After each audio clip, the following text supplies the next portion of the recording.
गुजरात के भरूच शहर से 6 साध्वी जी महाराज सवेरे विहार की। वो बड़ौदा जा रही थी, देरोल पहुंचने को थी। एक व्यक्ति काफी समय से उनके पीछे पीछे चल रहा था। साध्वी जी को इसकी भनक लगी। साथ में चल रहे विहार ग्रुप के कार्यकर्ताओं से साध्वी जी ने यह बात कही। विहार ग्रुप के कार्यकर्ता थोड़े पीछे रहे, उस आदमी के आसपास में उसकी हरकतें देखने लगे, बार बार उस पर नजर रखते थे और साध्वी जी को विहार भी करवा रहे थे। चूंकि वो हाईवे रोड नहीं था, इसलिए वाहनों का ज्यादा आवागमन नहीं था, सुरक्षित साध्वी जी आगे बढ़ रही थी। थोड़ी देर के बाद में वो आदमी वहां से चला गया, उसने पीछा छोड़ दिया। फिर उजाला भी हो गया, देरोल नजदीक आ रहा था। साध्वी जी महाराज साहब से आज्ञा लेकर के सभी विहार सेवक भरूच के लिए रवाना हुए। थोड़ी देर के बाद में वो आदमी पुनः आया। अब आया और पीछे पीछे जोर जोर से चिल्लाने लगा, बोलने लगा, कुछ ना कुछ कहने लगा, जोर जोर से बोल करके वो साध्वी जियों को डराने लगा। महिला वर्ग है, स्त्री जाति है, इस प्रकार अनजान किसी आदमी के जोर जोर से चिल्लाने से घबराहट शुरू हुई। थोड़ी देर में वो साध्वी जी के बिल्कुल पास में आ गया। वो साध्वी जी का स्पर्श करने लगा, छेड़खानी की उसने कोशिशें की। साध्वी जी ने गुजराती में कहा, तुम दूर रहो, यहां से चले जाओ।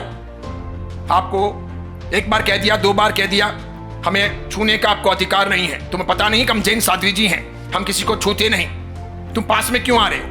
तुम्हें कोई जरूरत है तो तुम जाओ जैन समाज के पास, हमें क्यों परेशान कर रहे हो? तब भी वो माना नहीं। इतने में बड़ी साध्वी जी महाराज साहब ने व्हीलचेयर में से आवाज दी कि रुको सब जने, ये यूं मान नहीं रहा है, इसलिए अपने रुको, अलग अलग मत विहार करो, अलग अलग मत चलो, रुक जाओ। सब साध्वियां रुकी।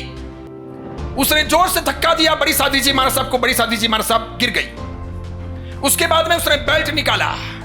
फिर मुझे सारी हकीकत जाननी थी, तो मैंने कैसे भी करके भरूच से देरोल के नंबर लिए। देरोल संघ में किसी व्यक्ति को फोन किया। बलदेव भाई नामक वहां उपाश्रय का सब काम का संभालने वाले व्यक्ति मिल गए, उनका नंबर मिला। मैंने कहा, वो जो साध्वी जी के साथ में घटना घटी है, वो साध्वी जी यहाँ है क्या? तो क्या हाँ है। मैंने कहा, मुझसे बात करवाइए। कहिए कि दावणगिरी से मैं विमल सागर सूरी जी के वहां से बात कर रहा हूं। साध्वी जी से बातचीत हुई, साध्वी जी ने सारी बात बताई। उसके बाद में मेरे पास में एसपी के नंबर थे, डीवाईएसपी के नंबर थे, उन लोगों को फोन किया। जैन समाज इन सब मामलों में बहुत कम जागृत है, ऐसा बार बार महसूस होता है। कायर हैं ऐसा भी लगता है, हम हथियार डाल देते हैं ऐसा भी महसूस होता है। हम मामलों को, दुर्घटनाओं को, तकलीफों को रफा दफा करना चाहते हैं, यानी कि समस्या से छुटकारा चाहते हैं, समस्या का सामना नहीं चाहते हैं, ऐसा भी लगता है। अपने जैन समाज में श्रावकों के तौर पर बड़े बड़े कई अधिकारी हैं, कई नेता हैं, कई पदाधिकारी हैं, कई बड़ी ख्यातियां हैं, कई बड़े बड़े नाम हैं, लेकिन ऐसे सब मामलों में वे लोग कहीं सामने नहीं आते, वे आगे नहीं आते, उनके स्टेटमेंट नहीं आते। वे हीरोगिरी करने के लिए आ जाएंगे, लेकिन संघर्ष करने के लिए, साहस बढ़ाने के लिए, समाज को एकत्रित करने के लिए, सामना करने के लिए आगे नहीं आते। उस समय वे नायक नदारद रहते हैं, गायब रहते हैं। जब मामला बहुत बिचक जाए और उसके बाद में कभी किसी नेता को मिलने जाना हो, कोई आवेदन पत्र देना हो, कहीं प्रेस कॉन्फ्रेंस करनी हो, या कहीं फोटो वगैरह खिंचवाना हो, या बताना हो, या बड़े आचार्य महाराज के पास में कोई मीटिंग हो, तब जरूर पहली वाली लाइन में वो विराजित हो जाएंगे, उनका फोटो आ जाएगा, सिग्नेचर आ जाएंगे, अखबारों में उनके स्टेटमेंट आ जाएंगे, मामला पूरा हो गया। लेकिन फील्ड में काम करने के लिए अधिकांश नहीं आते, ऐसा मैं महसूस करता हूं। कल की घटना में भी मुझे ऐसा गहराई से महसूस हुआ। सबसे बड़ी तकलीफ थी कि एफआईआर करवानी है, किसके नाम की करवाएं, एफआईआर के लिए कौन आगे आए। आप लोगों को शायद याद ना हो, मेरे पास में सभी घटनाओं का ब्यौरा है। भरूच और भरूच के आसपास अब तक 12 दुर्घटनाएं जैन साधु साध्वियों के साथ में घटी है। 12 अपमान हुआ है, मारपीट हुई है, तौहीन हुई है, बदतमीजी हुई है, छेड़खानी हुई है, झगड़ा टंटा हुआ है, अथवा एक्सीडेंट हुआ है। लगभग 3 घटनाएं ऐसी हैं जिसमें जैन साधु साध्वियों का देवलोक गमन हुआ है। बुरी तरह से उनको गाड़ियों ने कुचल दिया है, उनके हाथ पैर अंग उपांग अलग अलग हो गए हैं और वे मौत के मुंह में समा गए। ऐसी करुण मौतें भरूच के आसपास 3 घटनाओं में घटी। दो घटनाएं भरूच के आसपास में इस प्रकार घटी है साधु साध्वियों के साथ कि उनके जब दुर्घटनाएं हुई यानी कि एक्सीडेंट हुआ तो या तो उनके घुटने या उनके पैर या उनकी कमर पूरी तरह से क्षतिग्रसित हो गई। बस उसके बाद में लाइफ टाइम उनकी जिंदगी में व्हीलचेयर आ गई, वे खड़े होने लायक या चलने लायक नहीं बचे। ऐसी दो घटनाएं घटी। इसके सिवाय भी अन्य बहुत घटनाएं घटी। अभी अभी ताजी घटनाएं 27 मई की। इस आदमी ने बेल्ट लेकर के साध्वी जी को पीटना शुरू किया। एक साध्वी जी को इसने 8 बेल्ट मारे हैं और 2 साध्वी जी को इसने 3-3, 4-4 बेल्ट मारे हैं। उस साध्वी जी महाराज साहब के प्रकरण के अंदर FIR लिखानी थी। कोई तैयार ही नहीं हो रहा है FIR के लिए। कोई ट्रस्टी तैयार नहीं हो रहा, कोई संघ तैयार नहीं हो रहा। सच ये है कि सूर्यास्त के समय में फरियाद लिखी गई। सूर्यास्त के थोड़े समय पहले साध्वी जी महाराज साहब के देरोल जाकर के पुलिस ने बयान लिए। उसके बाद में फरियाद के अंदर ऐसा लिखा गया कि एक अनजान शख्स जिसका कोई नाम ठाम पता नहीं है, उसने आकर के साध्वी जी पर इस प्रकार आक्रमण किया, हमला किया। मैंने कहा जब वो आदमी पकड़ा जा चुका है, वो पुलिस की कस्टडी में है, जाना जा सकता है कि वो कौन है, कहां का है। अल्ताफ उसका नाम है, वो शेख है, भरूच का रहने वाला है। जैन समाज की ये भी कमजोरी है कि बातों को घुमाने के लिए, मामले को ठंडा करने के लिए भी वो प्रयास कर लेता है। दूसरे लोग तो सपोर्ट करते हैं और हम लोग ही हमारे पैरों पर कुल्हाड़ी मार देते हैं। हमारे यहाँ ऐसे व्हाट्सएप बहुत हैं जो नाना प्रकार की चीजें व्हाट्सएप पर लिख करके समाज के अंदर शोहरत हासिल करना चाहते हैं। कई लोगों ने लिखा कि कार्यवाही हो चुकी है, सब बढ़िया चल रहा है, अच्छे तरीके से, कोई चिंता ना करें, FIR हो गई है, जबकि सूर्यास्त तक FIR हुई नहीं थी। कंप्लेंट जब लिखी, फिर हमने जब बातचीत की, अन्य लोगों ने भी बातचीत की, दूसरे जो वहां के कार्यकर्ता थे, चाहे वो रुचित बाई हो, हैनिश बाई हो, अन्य लोग हो, उन लोगों ने भी मेहनत की और तब जाकर के FIR लिखी गई। लेकिन FIR लिखवाने के लिए कोई आगे नहीं आया। हैनिश भाई नामक एक सामान्य श्रावक ने, विहार सेवक ने FIR लिखवाई है। समझ रहे हो आप?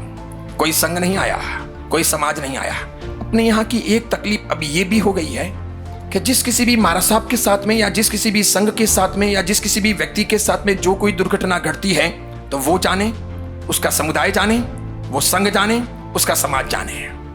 एक मुश्त इसके लिए कार्यवाही करनी है, इसकी चिंता कोई नहीं करता। तो जिस किसी साधु साध्वी की घटना घटनी हो तो उनके आचार्य जाने, वो साधु साध्वी जाने, उनके श्रावक जाने, ये हमारा विषय नहीं है। इसीलिए मैंने ये भी नोट किया, बड़े बड़े कितने ही सारे साधु साध्वी जी भगवंत हैं अपने भारत में। सानकवासी तेरापंथी दिगंबरों की बात छोड़ो, मंदिर मार्गियों में बड़े बड़े साधु भगवंत हैं, लेकिन कल की घटना के बारे में किसी की भी ज्यादा सक्रियता देखने को नहीं मिली। ऐसा अभी नहीं, हमेशा होता है। ये 11-12 घटनाएं जो भरूच में घटी है, शायद एक घटना के समय में FIR हुई है, बाकी किसी भी घटना में FIR नहीं हुई है। जब FIR नहीं होती तो कार्यवाही नहीं होती, FIR नहीं होती तो मुजरिम को सजा नहीं होती, FIR नहीं होती तो कुछ भी हमको हासिल नहीं होता। घटना घटी, मार खाई, अपमान हुआ, दुख झेले, 2 दिन हाहू मच गई, अखबारों में मैटर आ गया, व्हाट्सएप में घूम गया, रफा दफा बात हो गई, मारा साहब फिर विदा हो गए, बस कुछ नहीं। FIR करे तो करे कौन? जो सामान्य युवक हैं, जो छोटे मोटे कामकाज करते हैं या नौकरी करते हैं, जो एक औचित्य समझ करके विहार में साधु साध्वी की सेवा के लिए जा रहे हैं, उन पर आप FIR का भार कैसे दे सकते हो? संघ के जब आप ट्रस्टी हो, अधिकारी हो, पदाधिकारी हो या संघ लेकर के बैठे हो, समाज के बड़े आदमी हो, सबसे पहले तो जब आपको लड्डू खाने हैं तो आपको मार भी खानी चाहिए, जब आपको ट्रस्टी बनना है तो आपको FIR भी करनी चाहिए। 12 मामले में से 2 मामले में मुश्किल से FIR हुई है। अब कल FIR हुई है।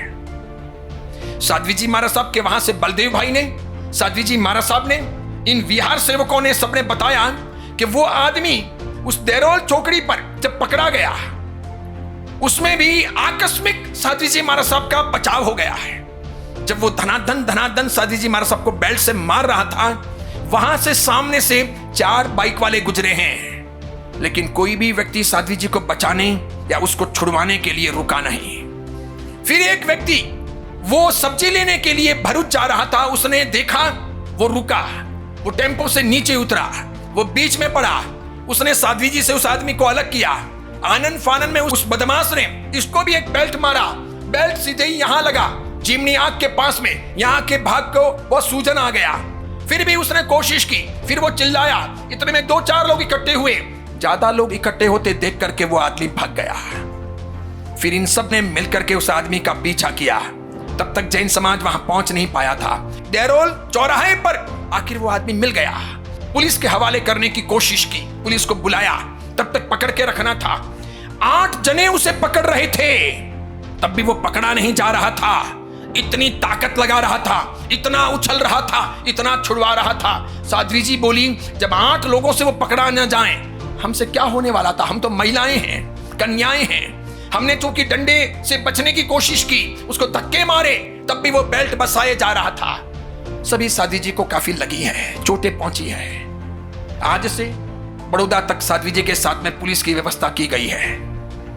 मैंने आज सवेरे भी एसपी को फोन करके, डीएसपी को फोन करके पूछा कि पुलिस पहुंची तो कि हाँ, समय पर पहुंच गई है। मेरे समुदाय के है नहीं, लेकिन मैं इतना भी करता हूं तो लोग ये समझते हैं कि विमल सागर जी पंचायती कर रहे हैं, जबकि कोई लड्डू मिलते नहीं है। इसीलिए मैं आज इस विषय पर व्याख्यान देकर के अभी इसका वीडियो रिले कर रहा हूं। वे जो लोग हैं जिन्होंने एफआईआर लिखाई है, वे कब तक धक्के खाएंगे? उनका भविष्य क्या होगा? उनको सपोर्ट कौन करेगा? पैसों की जरूरत होगी तो कौन देगा? मैंने तो फोन पे कहा, आप चाहो तो मैं वापी से, सूरत से या नवसारी से आपके लिए वकील करता हूं। वकील का पैसा मैं दिलवाऊंगा, आप चिंता मत करो। जितना मुझसे हो सकेगा मैं हेल्प करूंगा, लेकिन ऐसे मामलों में कमजोर मत पड़ो। भरूच के आसपास में जब भी घटना घटती है, एफआईआर नहीं हो रही, इसलिए बदमाश लोग सर उठा रहे हैं।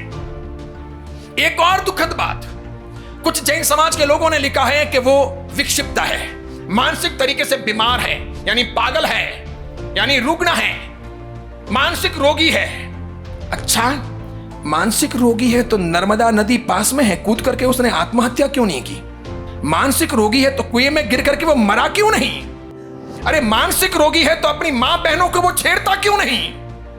मानसिक रोगी है तो भरूच हाईवे पे सो करके वो सुसाइड क्यों नहीं कर रहा?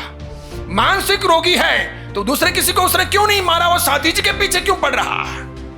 समझ रहे हो आप? पुलिस को पूछा, ठिकाना दो मुझे। चूंकि पुलिस को मैंने मेरे सब रिपोर्ट भेजी तो पुलिस को समझ में आ गया कि इस मारा साहब के हाथ लंबे हैं, इनके पास में पुलिस सुरक्षा है, गनमैन भी है, और ये अगर इनसे बराबर बात नहीं करते हैं तो आगे कार्रवाई कर सकते हैं या स्टेटमेंट दे सकते हैं। और इनके सोशल मीडिया पर भी काफी लोग हैं, तुरंत वो बात वायरल हो जाएगी और मैं कहीं पशुपेश में पड़ जाऊंगा। पुलिस ने मुझे उसका ठिकाना दिया। मैंने पुलिस से पूछा कि ये नौकरी करता है क्या? तो कि हाँ, ये एक टेंट हाउस में नौकरी करता है। मैंने कहा ये कौन है? तो कि मुसलमान है। और मैंने कहा जो टेंट हाउस में नौकरी करता है वो कौन है? मालिक? तो कि वो हिंदू है। मैंने कहा टेंट हाउस के मालिक के नंबर दो। पुलिस ने नंबर दिए, हमने वहां फोन लगाया। उसने कहा मैं बिल्कुल इसको बचाने नहीं आऊंगा, ये पागल नहीं है, ये मेरे यहां भी बहुत बार बदतमीजियां करता रहता है। अच्छा है इसे मार पड़े। जैन समाज को इसके बारे में कुछ और जानकारी चाहिए हो या हेल्प चाहिए हो तो मैं आने को तैयार हूं। मैंने कहा आप क्या काम करते हो? तो कि मैं टेंट हाउस चलाता हूं, यहीं पर भरूच रेलवे स्टेशन के पास ही मेरी टेंट की बहुत बड़ी गोदान है। समझ गए आप? यानी वो विक्षिप्त नहीं है। मैंने पूछा वो पागल है क्या? आपके यहां पर इतने साल से नौकरी करता है, पागलपन किया क्या? तो उन्हें कहा ये गांडो नहीं के तो बदाने गांडा बनावे ये वो छे के, वो पागल नहीं है, वो दूसरों को पागल बनाए ऐसा है के। समझ गए आप? इसीलिए जैन समाज से कहूंगा कि जानकारी पूर्वक की बातें आगे भेजो, अपने आप को कमजोर मत करो, समाज को पीछे मत धकेलो, हो सके तो सपोर्ट करो, लेकिन समाज की बेहाली हो ऐसा मत करो।